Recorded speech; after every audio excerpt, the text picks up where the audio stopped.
నమస్తే, welcome to our channel. వైసీపీకి శ్యామల దూరం కాబోతుందా? అసలు ఎప్పుడు కూడా ప్రెస్ మీట్లు పెట్టేటువంటి శ్యామల ఇప్పుడు ప్రెస్ మీట్లు ఎందుకు పెట్టట్లేదు? మీడియా వాళ్ళు కదిలిస్తే తప్ప ఆమె ఎందుకు మాట్లాడట్లేదు? ఇంతకీ ఏం డిసైడ్ అయింది? ఇటువంటి అంశాలపైన చర్చించడానికి మనతో పాటుగా ఉన్నారు ఏపీ ఖమ్మ కార్పొరేషన్ డైరెక్టర్ అరిసిమెల్లి శ్రీనివాస్ గారు.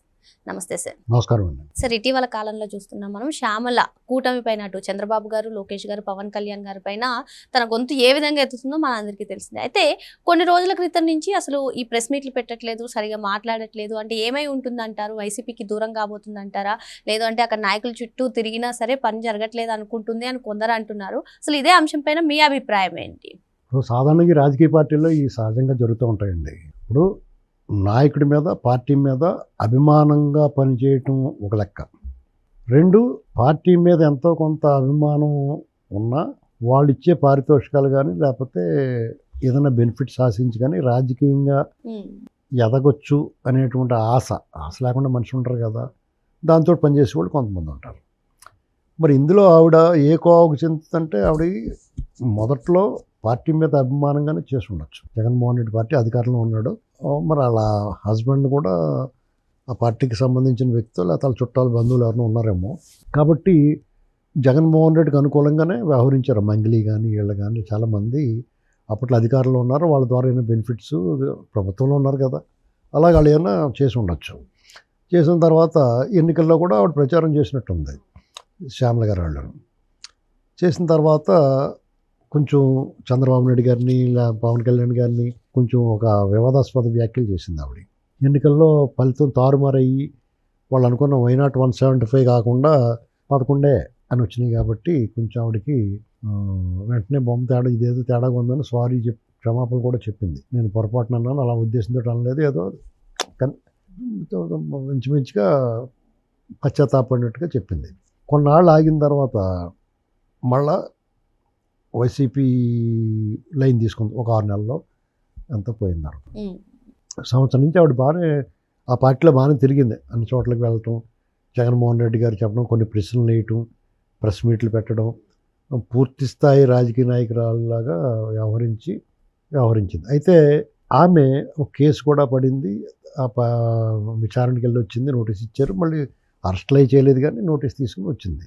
ఆవిడలో మరి నిజంగానే మీరు అన్నట్టు ఇటీవల కాలంలో సరిగ్గా కనిపించకపోవడం 2 కారణాలు ఉంటాయి.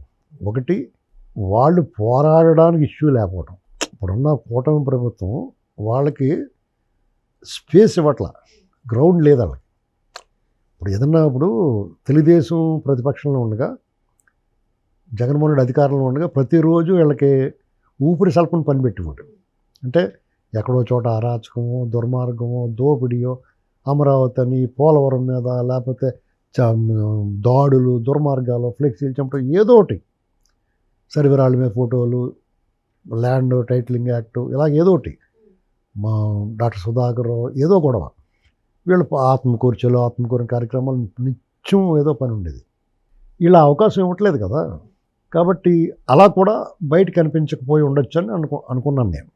కానీ మీరు ఇప్పుడు మీరు అడిగిన దాని ప్రకారం చూస్తే ఆ పార్టీలో కూడా ఇప్పుడు రాజకీయ పార్టీ అయిన తర్వాత ఒకళ్ళు ఎదుగుతుంటే, ఇప్పుడు మనం అనుకుంటాం పార్టీలో ఉన్న వాళ్ళందరూ కలిసిమెలిసి ఏమి ఉండరు, ఏ పార్టీలో ఉన్నా సరే. ఈవెన్ జనసేన, టీడీపీ, బీజేపీ, ఏ రాజకీయ పార్టీలో కూడా విత్ పార్టీల్లో ఒక పోటీ ఉంటుంది, పరుగుల పందెం. ఎవరు ముందు ఉండాలి, ఎవరు ఫోకస్లోకి వెళ్ళాలి, లేదా ఒకళ్ళు ఎదుగుతుంటే మనకి ఎక్కడైనా దెబ్బ అవుతారేమో వాళ్ళు అడ్డుకోవడం, అన్ని పార్టీలను జరుగుతాయి, అన్ని రాజకీయ పార్టీలు ఉంటుంది సహజంగా.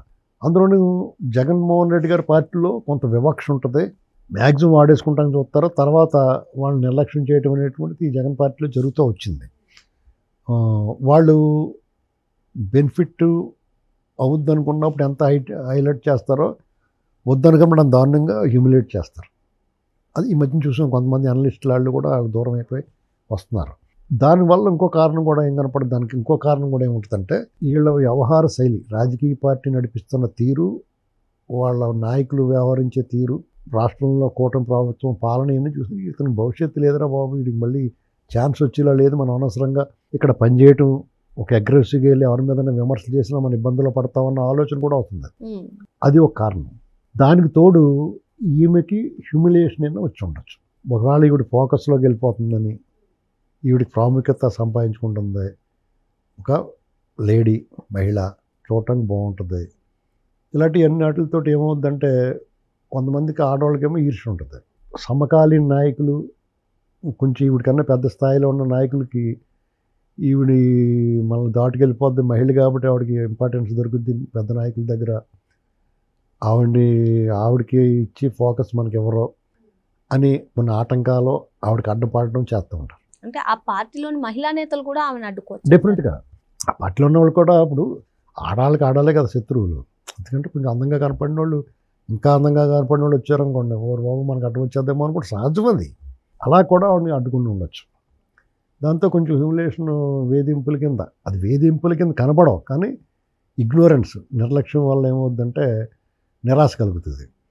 పైగా ఏ కార్యక్రమం చేపట్టడానికి ఏమీ లేవు. ఏం చేసినా జనాలు గ్యాదర్ అవ్వటం, జగన్కే జనం రావట్లేదు.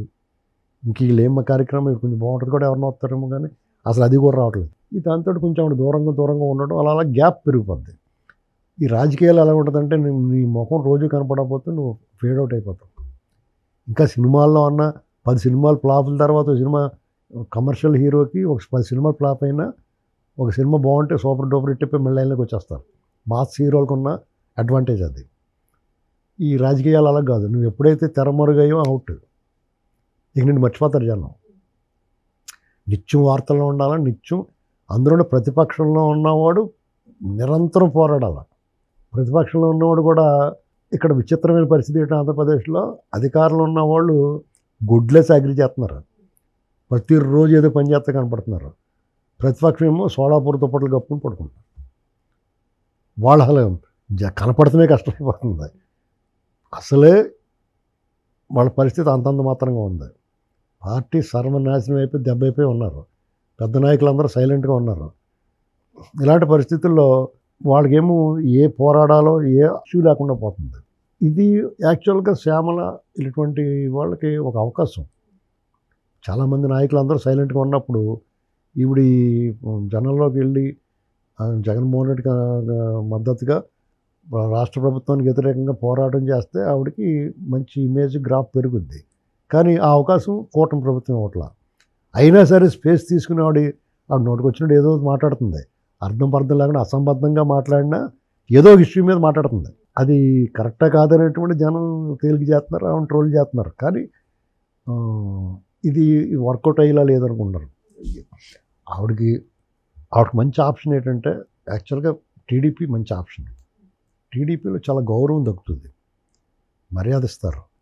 ఆవిడలో నిజంగా పోరాడే లక్షణం, ప్రజలకి సర్వీస్ చేయాలన్న ఆలోచన ఉండి సరిగ్గా పనిచేస్తే కనుక ఆవిడకి బెస్ట్ ప్లాట్ఫామ్ టీడీపీ. మన రాష్ట్రంలో, తెలుగు రాష్ట్రాల్లో, ఉమ్మడి రాష్ట్రం ఇప్పుడు కానీ తెలుగుదేశం పార్టీ అనేటువంటిది ఒక విశ్వవిద్యాలయంగా, రాజకీయ పార్టీగా కంటే కూడా ఒక విశ్వవిద్యాలయమే, గురుకులం లాంటిది. అందులో పనిచేసి, ఆ పార్టీలో పనిచేసి, ఆ పార్టీ కార్యకర్తగాను, నాయకుడిగాను ఉండి తర్వాత మంచి స్థాయికి వెళ్ళిన వాళ్ళు అనేక మంది ఉన్నారు.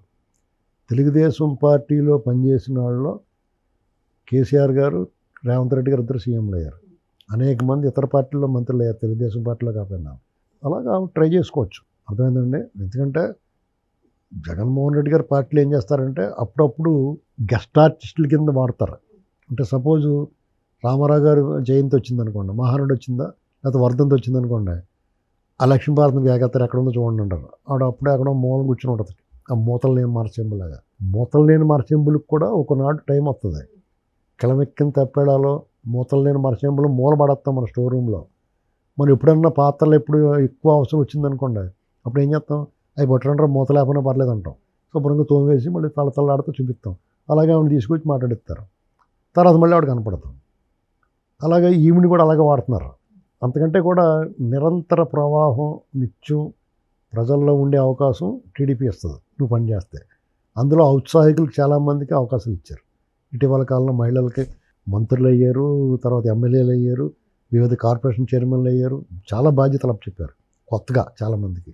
అలాగే ఇప్పుడు నా సలహా సూచన ఏంటంటే ఆవిడ తెలుగుదేశం పార్టీలోకి వచ్చేస్తే బెటర్. అంటే ఇన్ని మాటలను ఎలాగొస్తారంటే నీ అమ్మ నీ అక్క అనుకున్న వాళ్ళు కూడా వచ్చేసారు, పార్టీలు మారుతారు. అది పెద్ద సమస్య కాదు. మరో అంశంతో మళ్ళీ కలుద్దాం. Thank you sir.